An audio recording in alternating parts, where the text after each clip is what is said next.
Kita pasti menang. Kita pasti. Tidak ada kejutan apapun dari Rapat Kerja Nasional PDIP yang berlangsung 24 hingga 26 Mei 2024 di Jakarta. Satu-satunya yang semakin terlihat jelas adalah hasil Rakernas PDIP semakin menampakkan wajah paradoks partai berlambang banteng gemuk ini. Pertama, PDIP tetap menganggap pemilu tahun 2024 sebagai pemilu terburuk sepanjang penyelenggaraan pemilihan umum di Indonesia. Namun begitu, PDIP tetap merayakan partainya sebagai pemenang pemilu legislatif. Baik Megawati dan Puan Maharani dalam pidato politiknya menyampaikan terima kasih kepada pemilih dan kader PDIP yang membuat PDIP menjadi partai pemenang pemilu.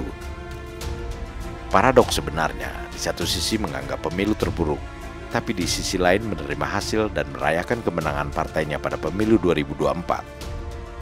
Sementara mengenai sikap politik PDIP terhadap pemerintahan Prabowo Gibran, juga tidak keluar pernyataan politik yang tegas. Puan hanya mengatakan merekomendasikan PDIP untuk bekerja sama politik hanya dengan pihak yang meningkatkan kualitas demokrasi. Selain itu, Puan juga sempat meminta maaf ke masyarakat karena menganggap ada kader PDIP yang dianggap melanggar konstitusi partai. Meski tidak menyebut siapa yang dimaksud, tampaknya ucapan ini hanya untuk memuaskan kekecewaan kader PDIP dalam kekalahan di Pilpres 2024. Dan tentunya kepada PDI Perjuangan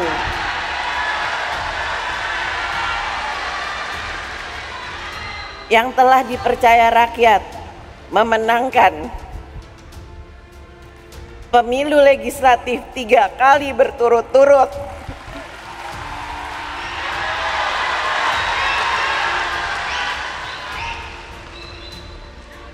Kepercayaan rakyat ini harus diwujudkan untuk memperbaiki 3 pilar partai, struktural, legislatif, dan eksekutif.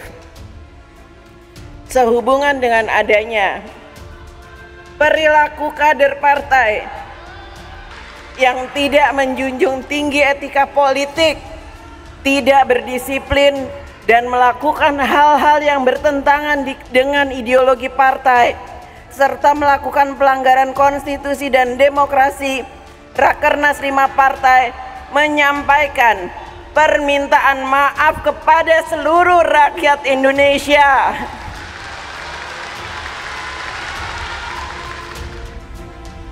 Sementara Megawati dalam pidato politiknya justru mengatakan tidak akan mengeluarkan sikap politik di Rakernas, tapi akan dikeluarkan di Kongres PDIP. Lah ini kan juga kan sikap politik partai berada di dalam atau di luar pemerintahan gitu kan. Lah iya, lo enak aja. Kalau menit ini saya ngomong, kan harus dihitung secara politik, no. Enak aja. Jadi kan ini pasti wartawan kan yang ditunggu iki sikap dari Rakernas. Tadi pagi saya baca Kompas ya gitu, akan menentukan sikap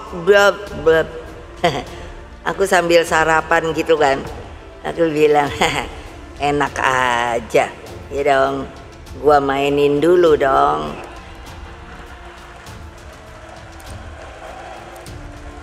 Setuju gak? Sip. Apa yang dimaksud Megawati dengan harus berhitung secara politik? Mungkinkah PDIP tidak mau mengeluarkan sikap politiknya secara tegas untuk oposisi? Karena masih menghitung approval rating atau penerimaan masyarakat terhadap kinerja Presiden Jokowi yang masih tinggi, sehingga dikhawatirkan akan berbalik merugikan PDIP, terutama pada perhelatan pilkada serentak yang akan digelar November 2024. Selain itu, jika saat ini PDIP menyatakan oposisi, tentu konsekuensinya harus menarik menteri-menterinya dari kabinet Jokowi. Penarikan menteri semacam ini justru akan memperburuk citra PDIP di mata masyarakat. Bagi masyarakat, saat ini bukan soal politik yang jadi perhatian, tetapi bagaimana kehidupan tetap berjalan dengan menghadapi berbagai persoalan ekonomi maupun sosial dan kepastian masa depan. Sementara jika menyatakan bergabung ke pemerintahan Prabowo Gibran, maka akan menafikan kekecewaan simpatisan dan kader PDIP terhadap terutama akibat kekalahan di Pilpres. Tampaknya hingga Prabowo Gibran dilantik tanggal 20 Oktober nanti, sikap politik PDIP masih akan sama, yakni mendua, dengan narasi kekecewaan terhadap kekalahan di Pilpres, dan di sisi lain tetap menjaga sikap lebih akomodatif terhadap pemerintahan yang akan datang, sebagaimana diperlihatkan kubu Puan selama ini.